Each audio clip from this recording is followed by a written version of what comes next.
Hello नमस्कार मेरे शेर श्रेणियों, आइए बात करते हैं फिजिक्स क्लास 12 के इम्पोर्टेंट चैप्टर में, चैप्टर नंबर 3 में इम्पोर्टेंट टॉपिक की जो हमारे पास में टॉपिक है संधारित्रों का संयोजन।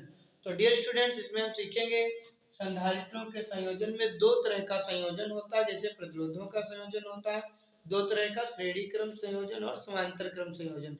श्रेणी क्रम संयोजन यानी सीरीज कॉम्बिनेशन और समांतर क्रम संयोजन यानी कि पैरेलल कॉम्बिनेशन।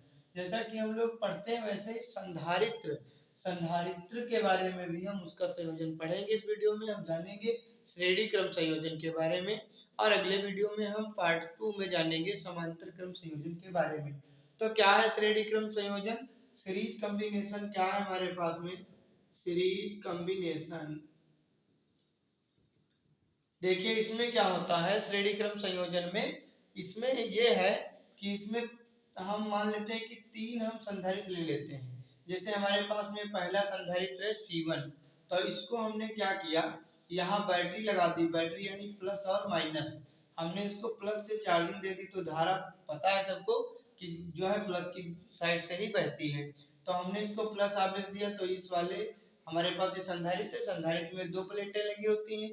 तो इसको हमने प्रथम प्लेट को, पहले संधारित्र की प्रथम प्लेट को हमने क्या किया है, बैटरी से जोड़ दिया है प्लस की, प्लस धन वाले धन सिरे से। तो हमने इसको प्लस दिया।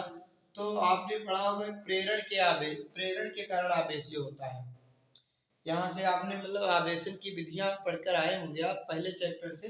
तो उसमें ये बताया जाता है कि यदि हम पहली प्लेट को प्लस क्यू आवेश देते हैं तो दूसरी प्लेट पर प्रेरण के कारण इसके इस पर क्या होगा, ये धनावेश है। तो भाई ये वाली जो प्लेट है दूसरी वाली, इस पे कोई आवेश दिख नहीं रहा है, लेकिन इसके अंदर प्लस और माइनस दोनों न्यूट्रल फॉर्म में भरे हुए हैं। तो जब ये प्लस वाला इसको क्या करता है, इस पे अपना बल लगाता है, तो इसके अंदर के जो प्लस वाले चार्ज हैं वो क्या हो जाते हैं, प्रतिकर्षित होते हैं प्लस से, और प्लेट की बाहरी सतह पर दूसरी ओर आ जाते हैं। और वहीं यही धनावेश इसके अंदर उपस्थित ऋणावेश को अपनी ओर आकर्षित करता है। तो प्लेट के इस साइड में माइनस चार्ज आ जाता है।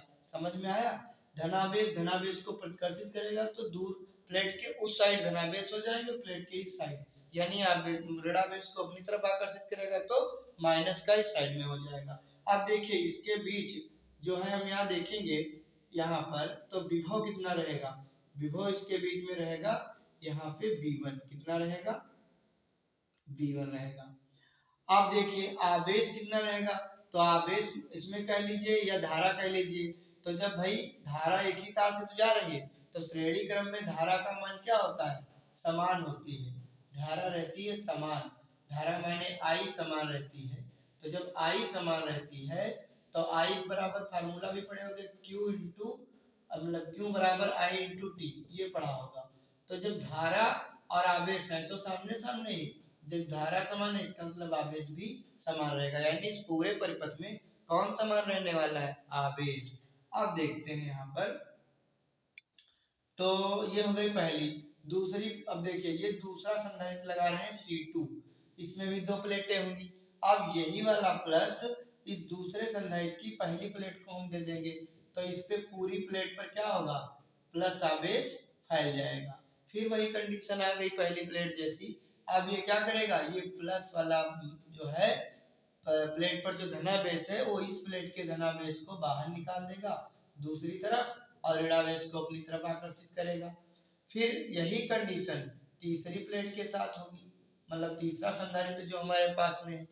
तो आप समझ रहे होंगे यहाँ पे विभव कितना रहेगा, V2 रहने वाला है इन दो प्लेटों के बीच का। और इन दो प्लेटों के बीच विभव कितना रहेगा, इन दो प्लेटों के बीच विभव रहेगा V3। तो आप यहाँ से समझिए, और इसको हम जोड़ देंगे माइनस से। अब देखिए यही वाला प्लस हम तीसरी प्लेट मतलब तीसरे संधारित्र की पहली प्लेट को देंगे, तो यहाँ पर जो है ये प्लस प्लस का हो गया, पूरे पे फैल जाता है धनावेश। फिर यही धनावेश इस वाली उदासीन प्लेट को क्या करेगा, इसमें से प्लस वालों को धक्का देगा जो प्लेट के उस पार निकल जाएंगे, माइनस को अट्रैक्ट करेगा तो इधर आ जाएंगे। तो भैया ये प्लस चले जाएंगे और बैटरी के माइनस वाले टर्मिनल से न्यूट्रल हो जाएंगे। तो धारा इस फॉर्म में कुछ बहेगी उस साइड से आती हुई। तो आप देख रहे हैं धारा इसमें कितनी बह रही आई, लेकिन विभव के मान चेंज हो रहे हैं और संधारित्र के मान C1 C2 C3, और ये आवेश प्लस का क्यों जितना उतना यहाँ पे माइनस का क्यों है। जितना यहाँ प्लस का है क्यों उतना यहाँ माइनस का, क्यों जितना प्लस का क्यों उतना माइनस का क्यों। अब आप सोच रहे होंगे प्लस चले गए तब भी सर, हाँ तो भैया जितना इस पे धनावेश रहेगा उतना इस पे ऋणावेश रहने वाला। आप समझिए ये लगी है बैटरी अपनी, ये है बैटरी। तो एक बार हम इसकी थ्योरी जो हम लिखवा नहीं रहे हैं, थ्योरी अपने आप से आप लिख लीजिएगा। देखिए इस प्रकार के संयोजन में, इस प्रकार के संयोजन में संधारित्र, प्रथम संधारित्र की पहली प्लेट को, पहली प्लेट पहली प्लेट को धनावेश देते हैं तथा दूसरी प्लेट पर पहली प्लेट के प्रेरण के कारण दूसरी प्लेट पर जो है आंतरिक सतह पर, प्लेट के आंतरिक सतह पर ऋणावेश उत्पन्न हो जाता है तथा बाहरी सतह पर धनावेश उत्पन्न हो जाता है।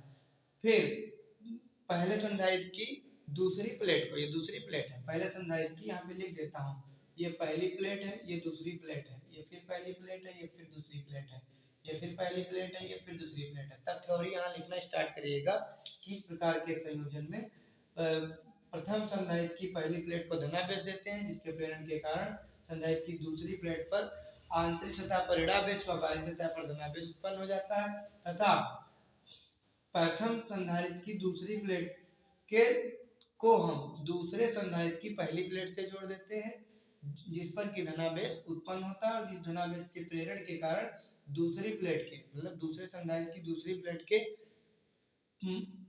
आंतरिक सतह पर ऋणावेश और बाहरी सतह पर धनावेश उत्पन्न हो जाता है तथा फिर हम क्या करते हैं, दूसरे संधारित्र की दूसरी प्लेट का संपर्क तीसरे संधारित्र की पहली प्लेट से कर देते हैं जिस पर धनावेश होता है और तीसरे संधारित्र की पहली प्लेट के प्रेरण के कारण इस पे इसकी दूसरी प्लेट के आंतरिक सतह पर ऋणावेश और बाहरी प्लेट पर धनावेश उत्पन्न हो जाता है। फिर क्या करते हैं, फिर यहाँ पर पूरे संयोजन के बाद में यहाँ पे एक पॉइंट ए बना देते हैं, पॉइंट बी। तो प्रथम संधारित्र की पहली प्लेट हुआ दूसरे मतलब अंतिम संधारित्र, यहाँ पर मैंने 3 संधारित्र ऐड किए, आप जितने भी 3, 4, 5, 6 जितने भी ऐड कर सकते हैं। अंतिम संधारित्र की मतलब दूसरी प्लेट के बीच बैटरी को जोड़ देते हैं। अब देखिए यहाँ पर जो है हम लिखेंगे, यहाँ पर एक तो संधारित्र की धारिता का फार्मूला आप पढ़े होंगे, तो होता है Q बराबर CB। क्या होता है, Q बराबर CB होता है यहाँ पर। अब देखिए Q तो समान रहने वाला है, तो यहाँ से अगर हम C निकालेंगे तो क्या हमारे V निकालेंगे तो क्या आएगा, V बराबर आएगा Q बटे C। V बराबर क्या आने वाला है, Q बटे C। तो यहाँ पर हम लिखेंगे, जैसे हमारे पास में ये V1 विभव निकालेंगे तो V1 क्या निकल के आएगा, भाई आवेश तो समान रहेगा तो आवेश तो Q ही रहेगा लेकिन धारिता C1। इसी प्रकार से V2 निकालेंगे तो Q अपान C2, इसी प्रकार से V3 निकालेंगे तो Q अपान C3। देखिए विभव बदल रहा है, संधारित्र ये C1 C2 C3 मतलब संधारित्र भी बदल रहे हैं लेकिन आवेश चेंज नहीं हो रहा है। अब यहाँ लिखेंगे अतः परिपथ का कुल विभव निकालेंगे यहाँ से तो V निकलेगा। तो कुल विभव V का मतलब क्या हुआ, V1 plus V2 plus V3। और यहाँ इस बैटरी का विभव V बराबर क्या फार्मूला निकला था, Q बटे C। तो यहाँ पर रख लेंगे कितना, Q बटे C। थोड़ा इस साइड में बता देता हूँ, जगह कम है तो Q बटे C रख लेंगे बराबर V1 की जगह पर Q बटे C1, V2 की जगह पर Q अपान C2, V3 की जगह पर Q अपान C3। फिर हम क्या कर लेंगे, Q बटे C बराबर इधर Q कॉमन ले लेंगे 1 upon C1 plus 1 upon C2 plus 1 upon C3। तो Q से Q कैंसिल हो जाएगा dear student, 1 upon C equal to 1 upon C1 plus 1 upon C2 1 upon C3। तो ये संधारित्र की धारिता का क्या गया है, मतलब संयोजन उसका पूरा आ चुका है। आपको दिखाई दे रहा होगा, मैं नीचे कर दे रहा हूँ। अब देखिए, तो आशा करते हैं वीडियो समझ में आया होगा। यहाँ पे थोड़ा ध्यान देंगे कि जब हम प्रतिरोधों का मतलब संयोजन पढ़ते हैं तो प्रतिरोधों के संयोजन में एक इस तरह का मतलब जो आता है 1/r equal to 1/r1 plus 1/r2 plus 1/r3, वो समांतर क्रम का होता है। बट इसमें श्रेणी क्रम में इस तरह से आता है, तो आप कभी भी मतलब ध्यान रखेंगे, कभी भूलेंगे नहीं कि इस तरह से अगर आया है 1/1 करके तो ये समांतर का होगा, ये श्रेणी क्रम का है। तो आशा करते हैं वीडियो समझ में आया होगा। मिलते हैं नेक्स्ट वीडियो में, तब तक के लिए धन्यवाद। पार्ट 2 में हम डिस्कशन करेंगे समांतर क्रम संयोजन की। यदि आप हमारे चैनल पर नए हैं तो पूरा वीडियो देखें और अपनी तैयारी को मजबूत करें। धन्यवाद।